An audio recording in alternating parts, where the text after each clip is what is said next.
ప్రతి ఉదయం దేవుని వాగ్దానం అనే కార్యక్రమానికి ప్రేమతో మిమ్మల్ని ఆహ్వానిస్తుంటున్నాను. ఈ ఉదయకాల సమయంలో దేవుడు మన కొరకు ఏర్పాటు చేసినటువంటి వాక్యభాగము యోబు గ్రంథము 1వ అధ్యాయము 1వ వచనాన్ని ధ్యానించుకుందాం. యోబు గ్రంథము 1వ అధ్యాయము 1వ వచనాన్ని ధ్యానించుకుందాం. దేవుని యందు భయభక్తులు కలిగి చెడుతనమును విసర్జించిన వాడు. క్రీస్తునందు ప్రియమైన దేవుని బిడ్డలారా, ఈ ఉదయకాల సమయంలో పరిశుద్ధాత్మ దేవుడు మనకిస్తున్నటువంటి వాగ్దానము, దేవుని యందు భయభక్తులు కలిగి చెడుతనము విసర్జించిన వాడు. ఈ యొక్క వాగ్దానాన్ని దేవుడు మనకును మన కుటుంబాలకును ఆశీర్వాదకరంగాను దీవెనకరంగాను మార్చినగాక. ఈ యొక్క మాటల్లోనే ఆత్మీయ సత్యాలను ఆత్మీయ అర్థాలను మనం గమనించినట్లయితే, మరి యోబు గురించి ఇక్కడ మనం చూస్తూ ఉంటున్నాం. అతడు యథార్థవర్తనుడును న్యాయవంతుడునై దేవుని యందు భయభక్తులు కలిగి చెడుతనము విసర్జించినవాడు. యోబు యొక్క జీవితాన్ని గురించి సాక్ష్యాన్ని ఇక్కడ మనం వింటూ ఉంటున్నాం. ఊజు దేశమందు యోబు అను ఒక మనుష్యుడు ఉండెను.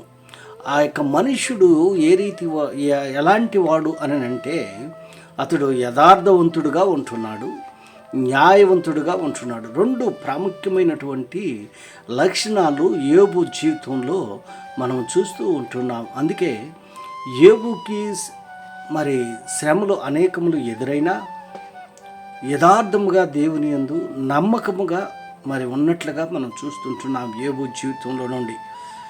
యోబు చేస్తున్నటువంటి కార్యాలు ఏంటనగా, 5వ వచనం చివరి భాగంలో, అరుణోదయమున లేచి వారిలో ఒక్కొక్కనికి నిమిత్తము దహన బలి అర్పించుచూ వచ్చును. యోబు నిత్యము అలాగున చేయుచుండెను.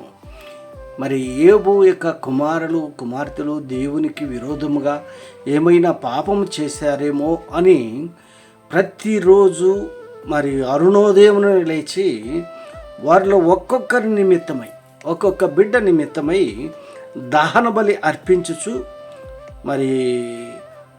యోబు నిత్యము అలా చేస్తూ ఉంటున్నాడు. అందుకే యథార్థంగా ఉంటున్నాడు దేవుని ఎదుట, న్యాయవంతుడమైనటువంటి వాడుగా ఉంటున్నాడు.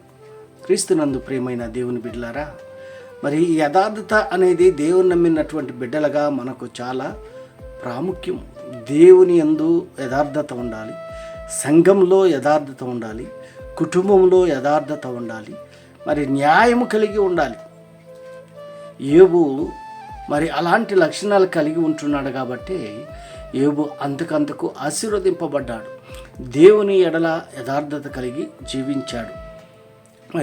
అతను 3వ వచనంలో మనం గమనించాలి, అతనికి 7,000 గొర్రెలను, 3,000 ఒంటెలను, 500 జతల ఎడ్లను, 500 ఆడు గాడిదలను కలిగి బహుమంది పనివారును అతనికి ఆస్తిగా ఉండను గనక తూర్పు దిక్కు జనులందరిలో అతడే గొప్పవాడుగా నుండెను. అతని కుమారులందరూ వంతుల చొప్పున అనుదినము ఒకరికొకరు తమ తమ ఇళ్లలో విందు చేయనై కూడినప్పుడు తమ 3 అక్క చెల్లెండ్రు తమతో కలిసి అన్నపానములు పుచ్చుకొనవలనని వారిని పిలిపించుచూ వచ్చిరి. వారి విందు దినములు పూర్తి కాగా యోబు తన కుమారులు పాపము చేసి తమ హృదయములో దేవుని దూషించరేమో అని వారిని పిలువనంపించి వారిని పవిత్రపరిచి అరుణోదయం లేచి వారిలో ఒక్కొక్క నిమిత్తము దహన బలి అర్పించు వచ్చును.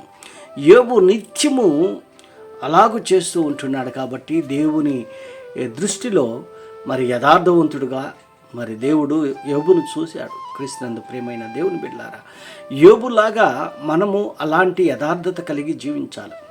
దేవుని విషయంలో కానీ, సంఘము విషయంలో కానీ, కుటుంబ విషయంలో కానీ యథార్థముగా జీవించేటువంటి వారిగా మనం ఉన్నప్పుడు యోబు పొందుకున్నటువంటి ఆశీర్వాదాలు నీవు నేను పొందుకోగలమని ఈ కొద్ది మాటల ద్వారా నేను హెచ్చరిక చేస్తుంటున్న దేవుడి యొక్క మాటలను మరెక్కువగా మీకును మీ కుటుంబాలకును ఆశీర్వాదకరంగాను దీవెనకరంగాను మార్చినగాక.